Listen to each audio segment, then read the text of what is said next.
എല്ലാവർക്കും നമസ്കാരം. ഐശ്വര്യവും സമ്പത്തും വർദ്ധിപ്പിക്കാൻ ആഗ്രഹിക്കുന്നവർക്കായി വെള്ളിയാഴ്ചകളിൽ വീട്ടിൽ ചെയ്യേണ്ട 5 ലളിതമായ കാര്യങ്ങളെക്കുറിച്ചാണ് ഇന്നത്തെ വീഡിയോയിൽ പറയുന്നത്.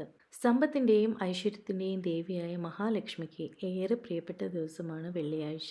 നമ്മുടെ വീട്ടിൽ ദാരിദ്ര്യം മാറി ഐശ്വര്യം നിറയാൻ വെള്ളിയാഴ്ചകളിൽ ചില പ്രത്യേക കാര്യങ്ങൾ ചെയ്യുന്നത് വളരെ ഉത്തമമാണ്. കഠിനാധ്വാനം ചെയ്യുന്നതിനോടൊപ്പം തന്നെ പോസിറ്റീവ് എനർജി വീട്ടിൽ നിലനിർത്താനും ഈ ശീലങ്ങൾ നിങ്ങളെ സഹായിക്കും. എന്തൊക്കെയാണ് ആ 5 കാര്യങ്ങൾ എന്ന് നോക്കാം. വീട് വൃത്തിയാക്കുക.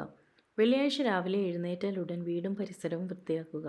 മഹാലക്ഷ്മി വൃത്തിയുള്ള ഇടങ്ങളിലേ വസിക്കൂ എന്നാണ് വിശ്വാസം. വീട് തുടയ്ക്കുന്ന വെള്ളത്തിൽ അല്പം കല്ലുപ്പ് ചേർക്കുന്നത് നെഗറ്റീവ് എനർജി നീക്കം ചെയ്യാൻ സഹായിക്കും. വൃത്തിയാക്കിയ ശേഷം വീടിന്റെ എല്ലാ മൂലകളിലും അല്പം തുളസി തീർത്ഥമോ ഗംഗാജലമോ തളിക്കുന്നത് ഐശ്വര്യം കൊണ്ടുവരും. രണ്ടാമത്തേത് വിളക്ക് കൊളുത്തുക എന്നതാണ്. വെള്ളിയാഴ്ച പ്രഭാതത്തിലും സന്ധ്യാസമയത്തും മുടങ്ങാതെ വിളക്ക് കൊളുത്തുക. വിളക്കിന് മുന്നിലിരുന്ന് ഓം മഹാലക്ഷ്മിയെ നമഃ എന്ന മന്ത്രം 108 തവണ ജപിക്കുന്നത് സാമ്പത്തിക തടസ്സങ്ങൾ മാറാൻ സഹായിക്കും. മൂന്നാമത്തേത് മഹാലക്ഷ്മി അഷ്ടകം ചൊല്ലുക എന്നതാണ്. വെള്ളിയാഴ്ചകളിൽ വീട്ടിൽ സന്ധ്യാസമയത്ത് മഹാലക്ഷ്മി അഷ്ടകം ചൊല്ലുക. കനകധാര സ്തോത്രം കേൾക്കുകയോ ചൊല്ലുകയോ ചെയ്യുന്നത് വീട്ടിലെ നെഗറ്റീവ് എനർജി മാറ്റി സമ്പത്ത് ആകർഷിക്കും. നാലാമത്തേത് വെള്ള നിറത്തിലുള്ള വസ്തുക്കൾ ദാനം ചെയ്യുക എന്നതാണ്.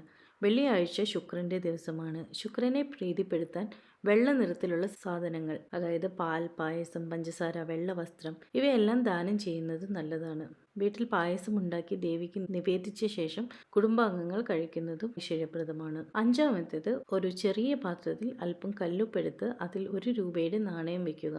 ഇത് വീടിന്റെ വടക്ക് കിഴക്ക് ഭാഗത്ത് വെക്കുന്നത് ധന ആകർഷണത്തിന് അത്യുത്തമമാണ്. എല്ലാ വെള്ളിയാഴ്ചയും ഈ ഉപ്പ് മാറ്റി പുതിയത് വെക്കാവുന്നതാണ്. വിശ്വാസത്തോടും ശുദ്ധിയോടുകൂടി ഈ കാര്യങ്ങൾ വെള്ളിയാഴ്ചകളിൽ ചെയ്തു നോക്കൂ. വലിയ മാറ്റങ്ങൾ നിങ്ങളുടെ ജീവിതത്തിൽ ഉണ്ടാകുന്നത് കാണാം. ദൈവാനുഗ്രഹത്തോടൊപ്പം നമ്മുടെ പ്രയത്നവും കൂടി ചേരുമ്പോഴാണ് വിജയം പൂർണ്ണമാകുന്നത്. ഈ വീഡിയോ നിങ്ങൾക്ക് ഉപകാരപ്പെട്ടുവെങ്കിൽ ഒരു ലൈക്ക് ചെയ്യാൻ മറക്കരുത്. എല്ലാവർക്കും നല്ല ഒരു ദിവസം ആശംസിക്കുന്നു.